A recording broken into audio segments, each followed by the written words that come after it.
আমরা তাকেই শ্রদ্ধা করব যে শ্রদ্ধা পাওয়ার যোগ্য। অযোগ্য লোককে শ্রদ্ধা করে নিজে ছোট হবেন না। এটা একটা ব্যাপার, আপনি কাকে শ্রদ্ধা করতেছেন? শুধু সরকারি পদ পদবি বা সম্মান পাওয়ার জন্য যোগ্য না। পুলিশ নিয়ে অনেক কথা বলা হয়েছে, পুলিশের কাছে আমি একটা চাই, বাকিটা আমরা দিব। সাহস হন, পুলিশের সাহস নাই। পুলিশকে সাহসী হতে হবে। পুলিশ তো লাঠি নিয়ে ডিউটি করে, লাঠি ছাড়াও ডিউটি করে। টুরিস্ট পুলিশ তো এটার মধ্যে, টুরিস্ট পুলিশের কোনো অস্ত্র নাই। ক্রাইসিস তারা ছিল, আগেও তারা ছিল, এখনো আছে এবং ভবিষ্যতে থাকবে ইনশাআল্লাহ। পুলিশ মানুষের বন্ধু বলা হয়।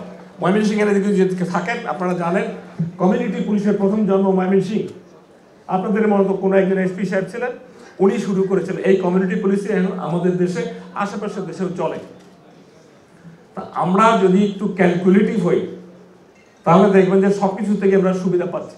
আমরা কেউ বলতেছিলাম, আমি শুনলাম যে 1950, আসলে 1980 সাল থেকে এই সরকারের এমন একটা আমরালায় কাজ করে, আমরা যারা সরকারের অংশীজন, আমরা যদি নিয়ে আসতে না পারি তাহলে সাফারার আপনারা, বঞ্চিত আপনারা আমাদের কারণে। We know the budget, we know the clearance. এই কৃপণতা, এই অসচ্ছলতা, এই শ্যালোনেস, দীর্ঘদিনের চিন্তা ভাবনা না করার কারণে বড় কিছু চিন্তা করতে পারি না। এখন থেকে আমি কোথাও গেলে আগে দেখবো হেড টেবিলে কে থাকবে, বাজেট কি, কারা কারা ঘোষণা, এটা নাহলে আমি কোনো জায়গায় যাবো না। আজকে আমি এখন এখান থেকে কাজে দেবো, তার আগে আমি সময়টা দিয়েছি because I love this organization. আমাদের আজকে যে দায় দেনা, নানান দাবি দেওয়া হচ্ছে, তার একটা বড় কারণ হল failure of the civil servant. আমি আপনাদেরকে দায়ী করবো না, বরং আপনি যতটা এগিয়ে নিয়েছেন that is from the private side. আজকে আপনারা যে হবিগঞ্জ, আমি ওইখানে যখন কাজ জড়িত ছিলাম, আমি অনেক কিছুর সাথে জড়িত ছিলাম, আপনারা জানেন না। চা বাগানের অ্যাসিস্ট্যান্ট ম্যানেজার মালিক 3 জন। আজকে আপনার যেটা দি প্যালেস, চা বাগানের জায়গায় দেওয়া হয়েছে 800 একর, 800 বিঘা। এইখানে এখন আপনি 6 মাস আগে বুকিং না দিলে জায়গা পাওয়া যায় না। কক্সবাজারে যতগুলো হয়েছে আপনার বড় বড় জায়গা পাওয়া যায় না। আমরা বলি যে টুরিস্ট বেড়েছে, না। পপুলেশন যদি সরকারের যেটা বলে 16 কোটি সামথিং, বেসরকারি 17, 18, 20, 16 যদি ধরি, 1% লোক যদি ট্যুর করে প্রায় কত লাখ হয় লোক? 16 লাখ।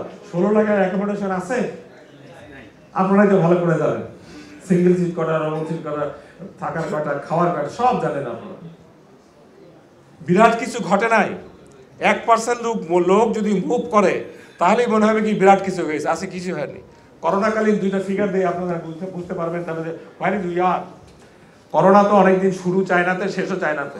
চায়না যেদিন ঘোষণা দিল উন্মুক্ত, সেদিন 3 কোটি Chinese at A time, at a day রিসোর্টে চলে গেছিল। এটা একটা ইন্টারন্যাশনাল নিউজ।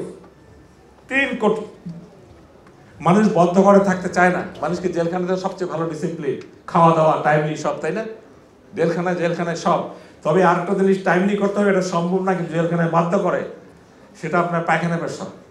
টাইমলি করো, নাহলে আর ঠিক নাই। সিরিয়ালি করতে হবে তোমার, বেগ আসুক আর না আসুক। I am talking very practical. চিটাগাঙে আমাদের ডিসি কমিশনার ইউনো থাকতে গেলে বাধ্যতামূলক jail visit.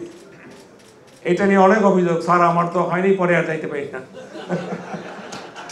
This are hardcore reality.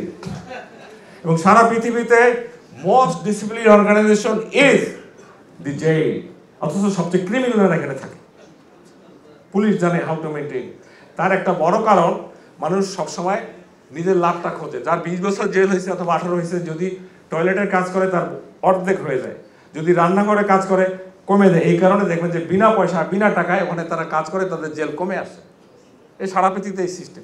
জেলে কিন্তু কোনো বাইরের কর্মচারী কাজ করতে পারে না, ওরাই কাজ করে ইত্যাদি। এই কথাগুলো বললাম এই কারণে যে আমরা যদি পিস নিয়ে, আজকে বিষয় পিস নিয়ে অনেক কথা বললাম। আমি যখন হারবার্ডে ছিলাম, ওখানে একটা ডিপার্টমেন্ট ছিল পিস অ্যান্ড কনফ্লিক্ট।